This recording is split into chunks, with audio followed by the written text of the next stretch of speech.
Today we're making chili con carne, focusing on the two star ingredients, the chili and the carne, to see how we can get the most out of them. Starting with the chilies. Here we have some dry ancho chilies. Conventionally, you would soak them in hot water to soften them. The soaking water would then be discarded. Taking a page out of the effective use of soaking liquid in Japanese cooking in the form of dashi, today we'll try to do the same with the chili. And we start by removing the stems and the seeds. This would remove any potential bitterness being imparted into our soaking liquid. Of course, if you do want the heat, you can always make a paste out of them and decide how much you want to add back to the stew. Perfect.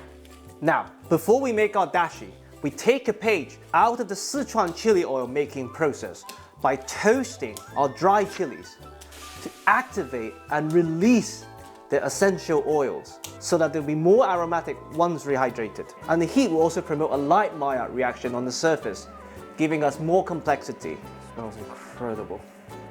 Now we add the water to soften them, and taking some water-soluble compounds with us. In this case, some heat and some sweetness. If you've never done this before, don't trust me. Taste the liquid afterwards. And we simply bring it to a bare simmer. Look at the color it took on immediately. No reason to throw this down the drain. Once this is back to a bare simmer, stove off to prevent this from becoming bitter, and we set this aside for 30 minutes, during which we'll deal with the carne. We heat up our pot, and to pay homage to the chili queens, some lard. While theoretically, animal fat has a really high smoke point of about 190 to 210, in reality, they often contain a bit of impurities, so don't go too crazy with your stove, as clearly demonstrated by the smoke. Chunky beef goes in. Today we're using beef chuck, but you can use any braising joints except for bone-in short ribs or oxtail, because they will render out way too much fat. And of course, the fat would take with us the fat-soluble flavor of the chilies. And we keep our meat in large chunks so we can get a meaningful Maillard reaction, amino acid reacting to reducing sugar, making the meat taste meaty, and caramelization, giving us depth. If you use small cubes, they would overcook before that could happen. For the same reason, we're doing this in batches, keeping just one single layer. We season generously with salt.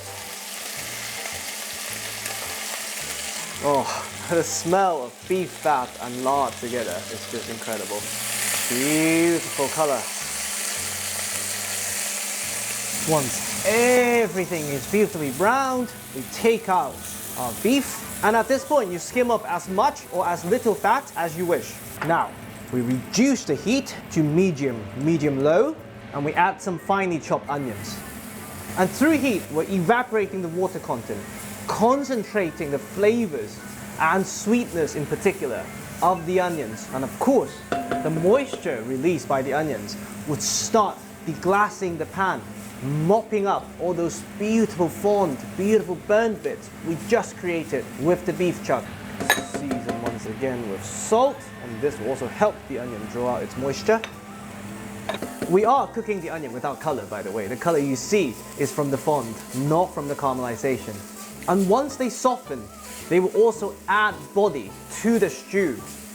Once the onion is slightly translucent, we crush some garlic. We're doing it in this order because the sugar content of the garlic would burn had we added them at the same time, especially if we are crushing them. The garlic would give us a bit of a caramelized sweetness, adding a bit more depth. Once the garlic's fragrant, stove off, and we deal with the chilies. Now, our chilies have fully softened. Instead of just chopping them and adding them to our pot, we take a page of the Thai curry paste technique by making a paste with our flavors and chilies. Simply squeeze out some of the excess moisture directly into our pesto mortar. And we go. The pounding and grinding motion would further break down the cell walls, giving us more flavors and more heat. And at this point, you can also add any optional spices you fancy. Toasted cumin seeds, for example, would work extremely well with this dish. And just to give it some extra friction, we add some salt. Also with this method, you don't have to worry about the tough skin. Perfect. Now, Into the pot they go. And we bring back some heat. And the heat would evaporate whatever residual moisture that we didn't squeeze out earlier to further concentrate their flavors, remove a bit of the harshness, and you should be able to smell the heat. And before adding our dashi, just to be able to see better and have more control, we start deglassing with just water to mop up all those flavors, all those burn bits. Once you're satisfied that the pot has a clean bottom, first, meat go back in. This way, we avoid unnecessary dilution. And like I said many times with any stews, stacking efficiency is quite important because that determines how much liquid you would have to add to almost cover everything. Meat juices back in, of course. Now we add our dashi. Pour it away from you and stand back.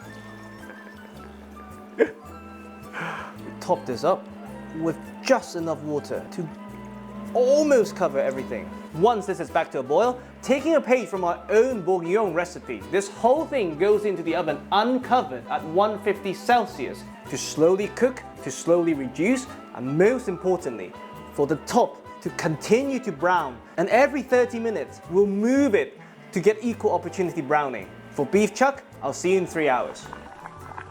After 3 hours in the oven, we have this beauty. It's perfectly browned, perfectly reduced, and everything is fork tender.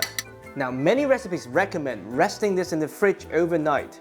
All I can tell you is it will mellow down both the spices along with the acidity and brightness. So for me, that's a personal choice. Cook it and try it both ways. This is chili con carne.